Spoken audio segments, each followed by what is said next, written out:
to the truth that awaits me. I will press on. Come, Ifrit. Show me who you truly are.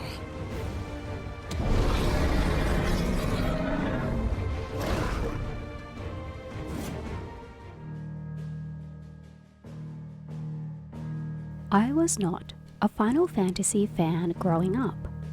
The first game I completed was 7 Remake, released in 2020, remaking the PlayStation 1 classic. As mentioned in another video, Final Fantasy VII is ranked as one of the greatest video games ever. The Final Fantasy series is one of the most prominent video game franchises ever. Strangely, it had taken me a long time to acknowledge what the appeal of the series is to gamers. The series is not for everyone. Unless you specifically enjoy role-playing games, the hours spent grinding to level up characters and exploring open worlds may overstay their welcome for many casual players, including myself. After finishing Final Fantasy XVI story in over 60 hours, I have understood what makes the series beloved. In my case, I prefer focusing on the main story. To my surprise, completing the side quests, battling enemies for extra experience points, and picking flowers were just as fun. I was surprised by how fully immersed the game's characters and world exploration would be. Final Fantasy XVI was filled with beauty, danger, and jaw-dropping wonders I gladly spent hours examining. Apart from completing Persona 5, I do not recall the last video game I had spent this amount of time on unless it had the following elements: an engaging story, compelling characters, fun combat mechanics, visually stunning landscapes, and an exciting soundtrack. And that was what Final Fantasy XVI delivered. From the moment the game booted on my PlayStation 5, almost immediately, I was hooked by Square Enix's latest presentation. As someone who was initially curious based on the trailers alone, the build-up from the gaming community eventually convinced me. It became a personal goal of mine to complete another Final Fantasy game. There is no denying that the fantasy genre is commonplace in video games and popular across all mediums. I have always been interested in fantasy, and from the marketing, I suspected Final Fantasy XVI would be a special game for me. Thankfully, I am happy to report that this game exceeded my expectations. To celebrate its first anniversary, I have put together a video to share my thoughts on why this was my favorite video game of 2023. This is my review of Final Fantasy XVI. Warning, this video contains story spoilers.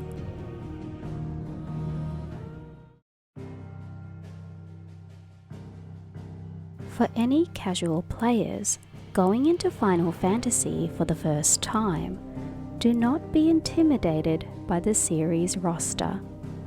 There is no requirement to play every numerical game from the beginning. You do not need to have played Final Fantasy XV to understand Final Fantasy XVI.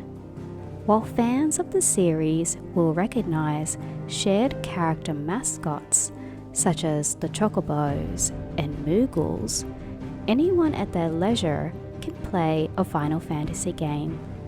Familiar role-playing and combat mechanics are evident, but to my understanding, each Final Fantasy game is standalone, with a unique plot, a main cast of playable characters, and its world setting. The average length of a Final Fantasy game is over 50 hours of gameplay, As with most Japanese role-playing games, Final Fantasy greatly emphasizes world building, character development, and storytelling. Final Fantasy XVI's story is divided into 50 chapters. Each chapter involves traversing the world map and understanding its lore through beautifully animated cutscenes and graphic gameplay. Side quests can also be completed involving key characters. Though optional, often vital for gameplay stats and character development. Some surprisingly took my breath away because of how emotional they became. Vital story moments featured the most visually stunning boss fights I have ever seen in a video game. My takeaway from the story of Final Fantasy XVI are the themes of power, oppression, and love. In greater depth, love for country, love for family, and self-love. Scattered across the world map of Valistir are mother crystals, colossal-sized crystals consisting of ether energy. It can be mined for commercial use, which leads to greed and obsession for greater power. They can also provide magic, and then some people can use magic without crystals. They are classified as bearers and subjected to slavery and prejudice. The primary objective in Final Fantasy XVI is to destroy the mother crystals. Along the way, magical creatures of incredible power called icons are combated against. Humans who possess this great power are classified as dominants. Each icon has a different element, from fire to ice to thunder, etc. Players control the main protagonist, Clive Rosfield, who possesses Ifrit, an icon of fire. Clive Rosfield is the firstborn of the ruling family of Rosaria, one of Valistir's sprawling regions. He embarks on a journey of revenge following a series of tragic events. The player will uncover the mysteries of Clive's past, his psychological struggles, and how the growing conflicts in Valistir affect his relationships and standing in society. Clive's transformation from a vengeful soldier to a savior prince was wonderful to witness. Killing was all I knew, so obsessed with death that I never stopped to consider the lives of those around me. Lives that I see now were scarcely worth living. Evolving Clive by gaining new abilities and building stronger relations by completing errands made him a likable protagonist over time. Actor Ben Starr vocally performed wonderfully, particularly during cutscenes. And I have to confess, he may be listed as one of my favorite video game characters. I was just wondering if it would be at all possible. Could I possibly be on your boyfriend list? Yes, you can, Clive. You most certainly can. Despite Clive being the only playable character, the side characters were just as captivating. Sidolphus Telamon, Sid for short, is an ally who recruits Clive on his mission to destroy the mother crystals. Voiced beautifully by Ralph Ineson, Sid became another favorite character, especially listening to his voice. If you want to leave, that's your lookout. I'm sure you'll have a long and happy life together if you stay out of my way. Jill Warwick, a female dominant of ice, accompanies Clive on his journey. Performed by Susanna Fielding, she carried the tender, heartwarming moments of the game. Watching her blossoming relationship with Clive was a beautiful backstory unfolding amid war. invaded not long after the news arrived about Phoenix Gate. Then there is Torgal.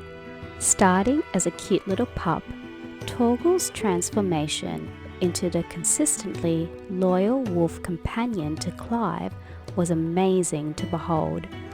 He too had adorable and touching moments in the game. Not to mention a special side quest involving him that brought tears to my eyes. I can go on and on about this impressive cast of characters, including the side characters of Sharon, the shopkeeper, Blackthorn, the blacksmith, Gav, a loyal soldier who I can personally see myself being friends with, and Clive's brother, Joshua Redfield. But I want to give a shout out to Dion Lesage, a crowned prince of the Sambriac Empire and dominant of Bahamut. His storyline involving his father and pursuit to command his soldiers was surprisingly captivating. Voiced by Stuart Clark, Dion became one of my favorite characters in Final Fantasy XVI. It would not be a Final Fantasy game without a cast of villains. In Final Fantasy XVI, they include the tragic Benedicta, the ferocious Hugo, the intimidating Barnabas, and the main antagonist, Ultima. Without spoiling too much, each villain had a clear motivation ranging from sympathetic to outrageous, and sometimes became unclear who was the true villain of the game. Ultima, for example, appears throughout the game as an avatar through proxies such as Barnabas, further illustrating those themes of power and control. Final Fantasy XVI impressively balanced the variety of storylines and characters. While some side quests, particularly during the early hours of the game, appear pointless, delivering soup or picking flowers did not fall in line with Clive's position and attitude.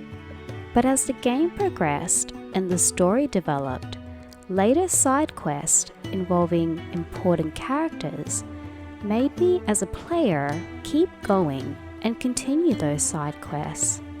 Every chapter was filled with surprising twists and turns. Even during gameplay, especially the boss fights, kept the story engaging. The interactive cinematic moments had me on the edge of my gamer seat. Thankfully, plenty of tutorials guided me through the process, while elaborating on the game's world's often complicated lore and terminology. Final Fantasy XVI has one of the most visually stunning video game settings displayed on the latest software. The world of Valistir consists of many regions, including the kingdoms of Rosaria and Sembrek. These regions are at war with each other, and societies suffer as a result. There is a hierarchy, including the dominants and bearers. Then there are the local villagers and farmers. Clive will occasionally cross paths and sometimes combat against the patrolling soldiers.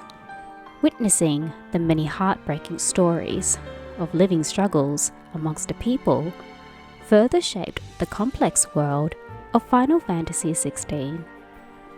There are also many ferocious beasts and mystical creatures sprawling throughout Valistir. Clive can ride on a chocobo as another form of transportation. This remarkable and adorable creature can make traversing the wide open spaces quicker to navigate. Monster hunts are optional to complete. Combating against higher leveled creatures, from dragons to angels of death, rewards players with extra experience points and rare treasures. Some may require further navigation to locate them. The hunting board, provided by this cute Moogle, guides players to key locations to search for these monsters. Apart from the open fields, monsters can also be found in underground dungeons or secret pathways. When encountering them, time may be spent battling them, as well as to find them. There are additional, smaller enemies to prepare for the big ones. In the end, that extra challenge in gameplay is greatly rewarded. Besides the increased experience in fighting, the roster of monsters further add to Final Fantasy's catalogue of extraordinarily designed creatures. I have briefly mentioned side quests, and completing them require travelling back and forth within Valistere's maps. Fortunately, a fast travel game mechanic quickly moves players from one point to another, making backtracking easier. A single button option automatically appears to return to the starting point upon a side quest objective being achieved. Side quests will appear following key story moments, strengthened relationships with characters, or unlocking abilities. The hideout becomes the central base for Clive and his team for the majority of the story. There the player can replenish supplies, craft and upgrade gear, and do additional training. Some side quests will become available here too. Again, some minor side quests, in my experience, wasted gameplay time, and some rewards were less than fulfilling.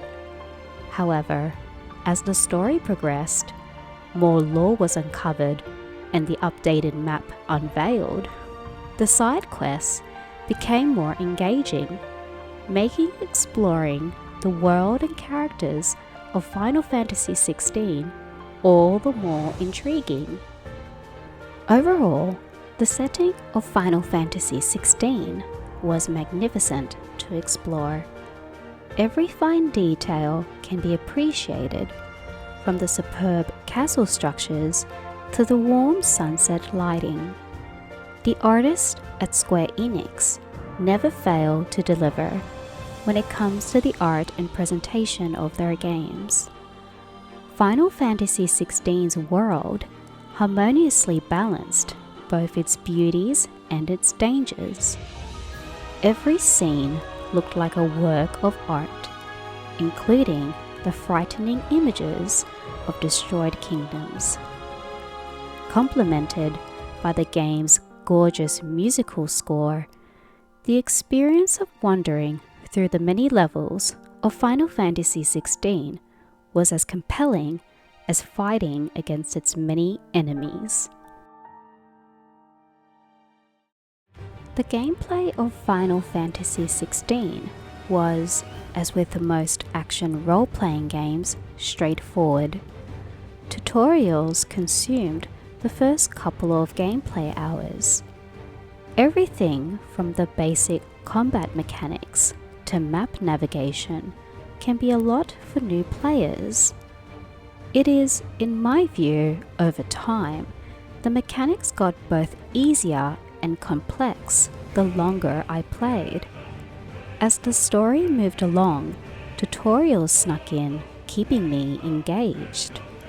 My preferences with video games are an interesting story or concept, a great cast of characters, and simple gameplay controls. Thankfully, the gameplay in Final Fantasy XVI develops with its story. Clive will gain new abilities, particularly during key story moments, unlocking a wider roster of abilities to play with. Many combinations of different powers can be structured according to the player's liking. Clive is the only controllable character. His basic moves include sword attacks and dodging. Aside from wielding an icon of fire, Clive evolves into a powerful character when he discovers he can control multiple icons. I reiterate, in the world of Final Fantasy, icons are summoned monsters distinctively unique in their elemental magic. For example, Clive's icon Ifrit gives him the power of fire. Cid's icon Ramu, on the other hand, conducts the power of thunder and lightning. Cutscenes and gameplay involved Clive confronting an icon, most likely in the form of a boss fight, and upon defeating them, acquire their magical ability. Many of these elemental abilities can be easily used at Clive's disposal. Switching between icons became a vital component in combat, as some attacks require time to fully recharge before they can be used again. What I enjoyed about Final Fantasy XVI's gameplay was the liberty to mix icons and quickly use them.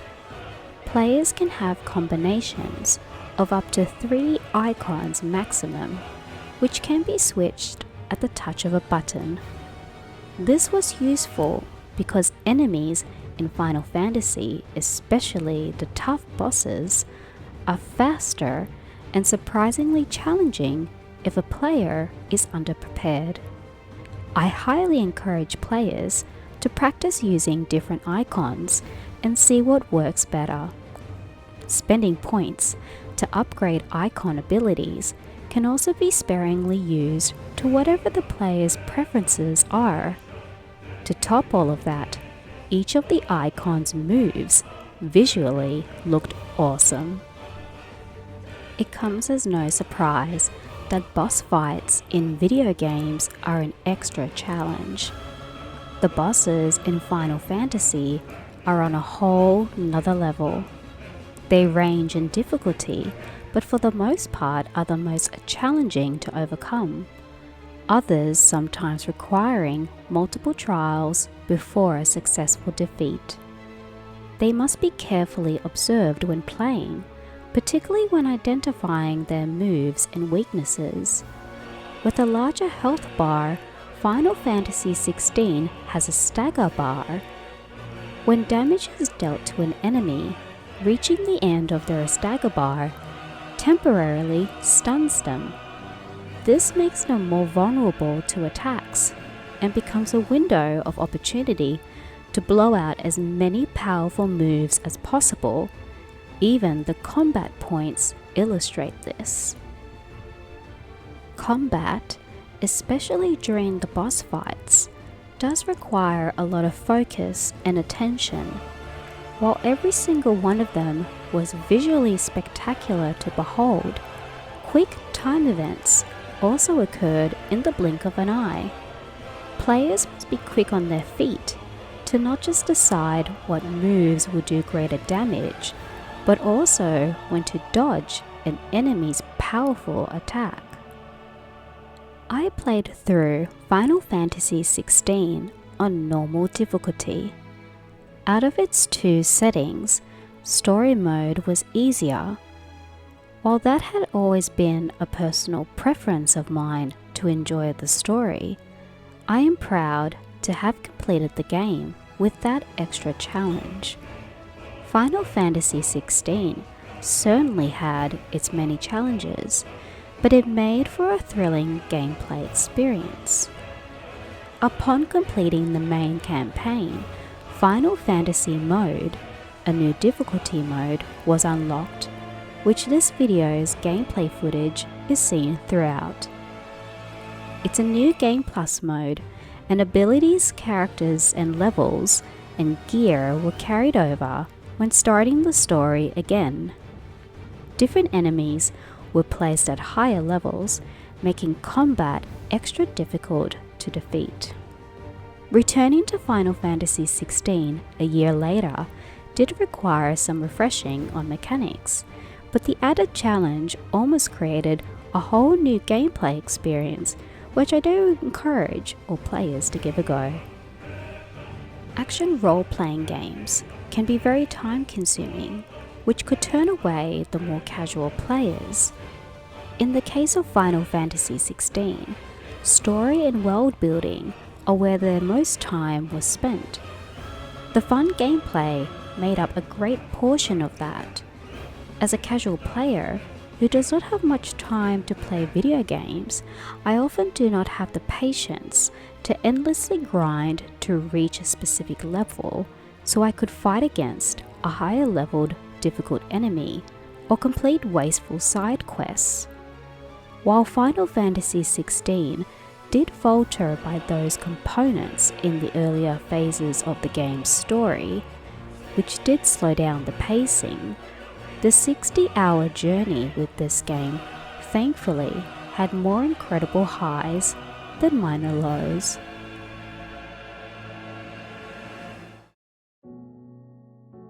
The complex lore of Final Fantasy can be overwhelming to understand for first-time players.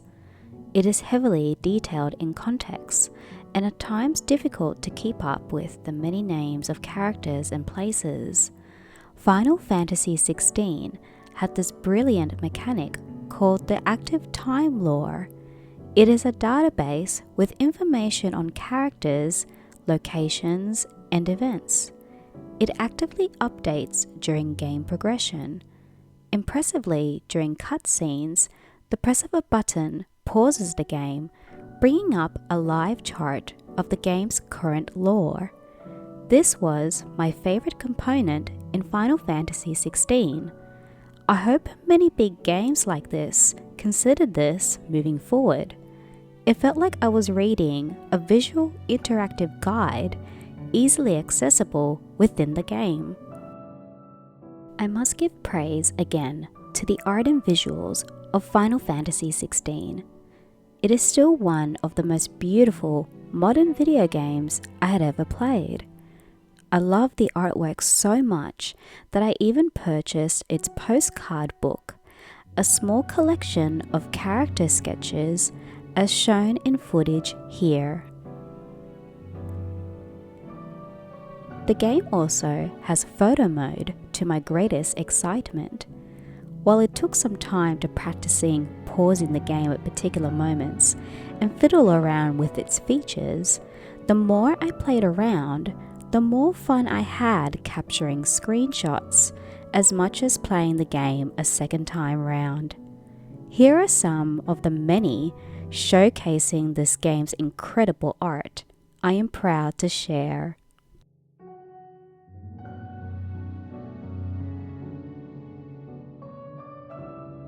The music of the Final Fantasy series are amongst the most recognized video game soundtracks.